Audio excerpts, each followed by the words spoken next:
बिस्मिल्लाहिर्रहमानिर्रहीम अस्सलामुअलैकुम and welcome to my YouTube channel. Students, आज हम डिस्कस करने वाले हैं न्यूक्लियस के बारे में। हम पहले लेक्चर में lysosomes, vacuoles, ribosomes, endoplasmic reticulum सारे ऑर्गेनेल्स के बारे में डिस्कस कर चुके हैं।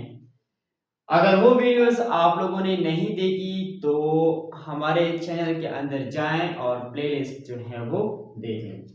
आज डिस्कस करेंगे हम न्यूक्लियस को। न्यूक्लियस क्या है? न्यूक्लियस जो है ये मोस्ट इंपॉर्टेंट पार्ट होता है सेल का। न्यूक्लियस को ब्रेन ऑफ द सेल भी कहा जाता है। ब्रेन ऑफ द सेल इसलिए कहा जाता है न्यूक्लियस को क्योंकि जो सेल की जितनी भी एक्टिविटीज होती हैं, सेलुलर एक्टिविटीज होती हैं, वो कंट्रोल कर रहा होता है हमारे पास न्यूक्लियस। तो न्यूक्लियस क्या है? It is the most important part of the cell. It is also called as brain of the cell. Brain of the cell क्यों कहा जाता है? Because it controls all activities of the cell. अच्छा, nucleus की definition तो हो गई। अब हम आ जाते हैं डिस्कवरी की तरफ कि न्यूक्लियस को डिस्कवर किसने किया था। न्यूक्लियस को रॉबर्ट ब्राउन ने डिस्कवर किया था 1838 में। और सेल वॉल को किसने डिस्कवर किया था? हमारे पास रॉबर्ट हुक ने जो है वो सेल वॉल को डिस्कवर किया था। अच्छा, न्यूक्लियस की अगर हम शेप की बात करें तो शेप इसका स्फेरिकल होता है। क्या शेप होता है इसका? स्फेरिकल शेप जो है वो न्यूक्लियस का होता है। लोकेशन की अगर हम बात करें कि न्यूक्लियस किस किस जगह पर पाया जाता है, कौन कौन से सेल्स में हमारे पास न्यूक्लियस पाया जाता है, तो एनिमल सेल में हमारे पास जो न्यूक्लियस होता है वो इसके सेंटर में पाया जाता है। लाइक अगर ये हमारे पास एक एनिमल सेल है तो इसके जो सेंटर है, यहाँ सेंट्रल पार्ट में हमारे पास न्यूक्लियस पाया जाएगा। क्या पाया जाएगा? न्यूक्लियस पाया जाएगा। और अगर हम प्लांट सेल की बात करें तो लाइक अगर ये हमारे पास एक प्लांट सेल है, डबल मेम्ब्रेन बॉन्डेड स्ट्रक्चर है, तो इसके साइड पे न्यूक्लियस होगा और दरमियान में एक लार्ज वैक्यूल होगा, क्योंकि और लार्ज वैक्यूल की वजह से ये न्यूक्लियस क्या करेगा? पुश होगा टुवर्ड द साइड। यानी कि यहाँ पर हमारे पास एक लार्ज सेंट्रल वैक्यूल होगा। लार्ज सेंट्रल वैक्यूल इसको पुश करेगा टुवर्ड द साइड न्यूक्लियस को। तो इस वजह से प्लांट सेल में जो न्यूक्लियस होता है वो साइड पे पाया जाता है because of the large central vacuole.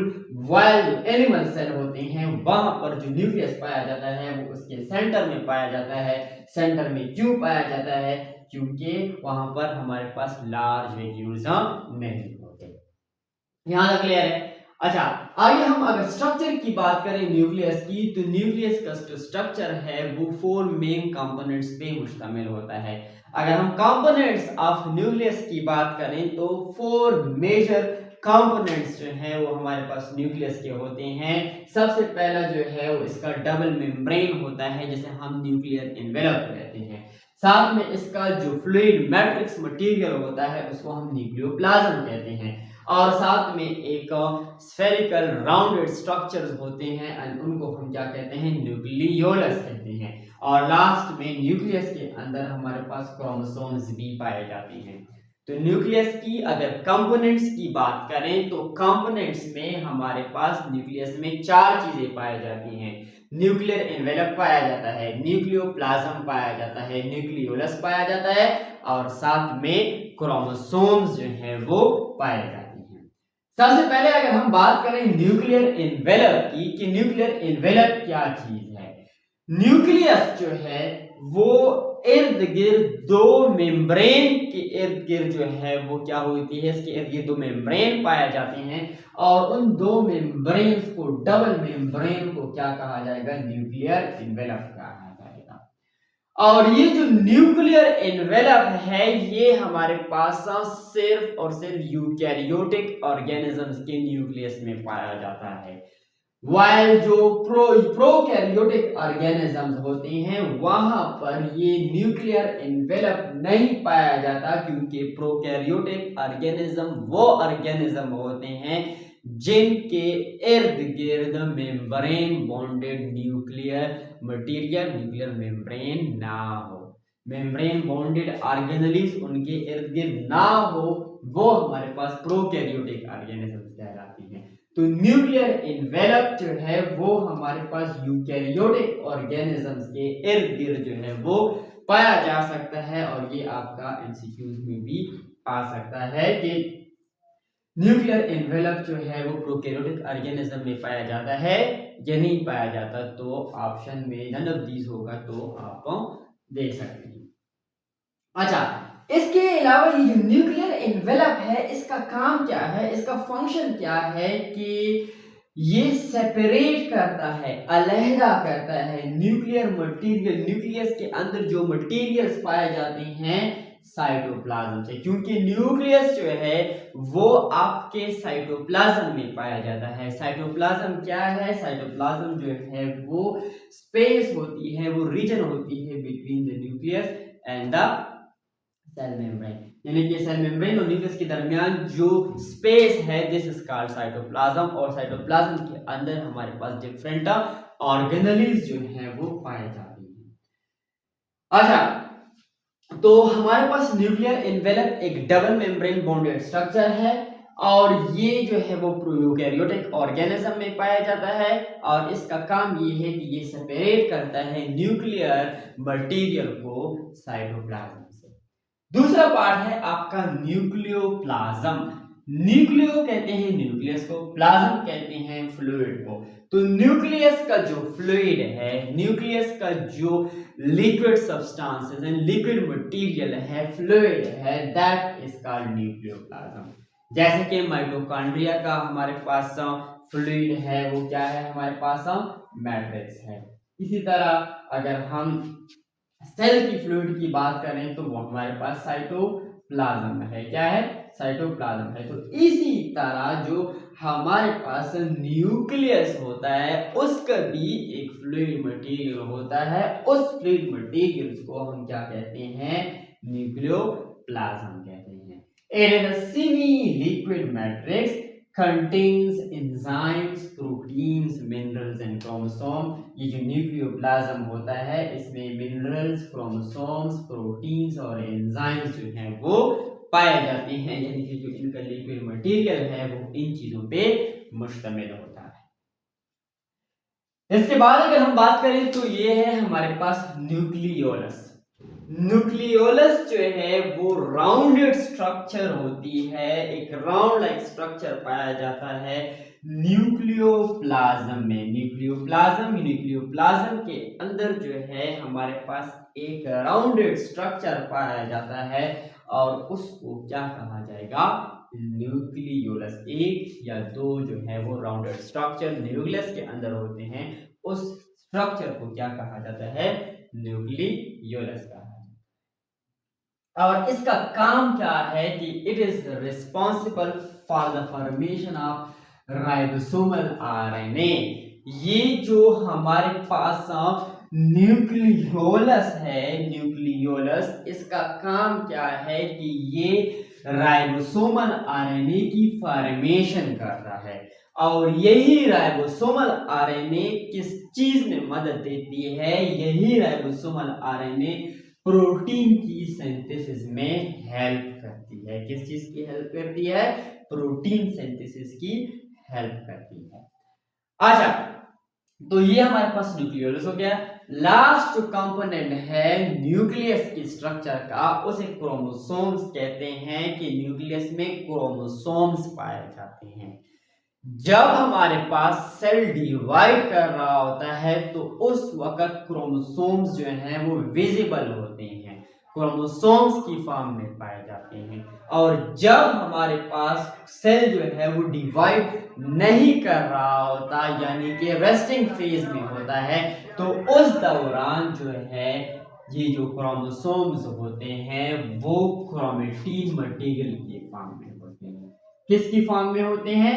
Chromatin material के फॉर्म में होते हैं। जब सेल डिवाइड नहीं कर रहा होता तो इस दौरान क्रोमोसोम्स क्रोमेटिन मटेरियल की फॉर्म में होते हैं, और जब सेल डिवाइड कर रहा होता है तो डिवाइडिंग फेज में क्रोमोसोम्स जो हैं वो हमारे पास विजिबल होते हैं, क्रोमोसोम्स की फॉर्म में होते हैं। क्रोमोसोम्स की अगर बात करें तो क्रोमो का मतलब है कलर, सोमा का मतलब होता है बॉडी। तो क्रोमोसोम एक थ्रेड लाइक स्ट्रक्चर है जो कि न्यूक्लियस ऑफ द सेल में पाया जाता है और विजिबल होता है during the cell division. Chromosomes जो हैं उसमें हमारे पास ये कंपोज होता है, बना होता है डीएनए और प्रोटीन से। लाइक अगर हम क्रोमोसोम्स की बात करें तो क्रोमोसोम्स जो है हमारे पास इसके दो आर्म्स होते हैं।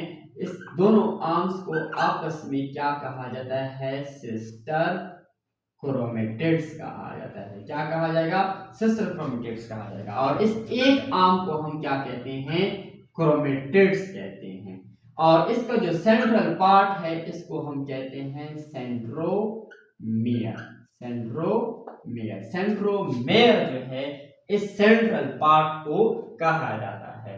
क्रोमोसोम्स बना किस चीज से होता है? डीएनए और प्रोटीन से बना होता है।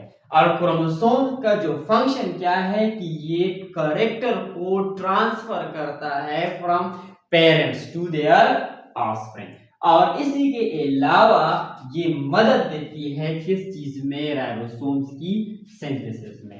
और इसके अलावा ये सेल डिवीजन में भी हमारे पास क्रोमोसोम्स हेल्प करते हैं। क्रोमोसोम सेल साइकिल अगर आपने चैप्टर पढ़ा हुआ है तो सेल साइकिल जो है उसमें क्रोमोसोम्स जो है वो किस तरह अरेंज करते हैं अपने आप को, और किस तरह जो है वो एक सेल में यानी कि कैरेक्टर को किस तरह जो है वो ट्रांसफर करते हैं, उस चैप्टर में हम डिस्कस करेंगे। तो क्रोमोसोम जो है वो सेल डिवीजन में भी हेल्प करता है, पेरेंट से ऑफस्प्रिंग में कैरेक्टर को ट्रांसफर करने में भी हेल्प करता है, और साथ में राइबोसोम की सिंथेसिस में भी हेल्प करता है।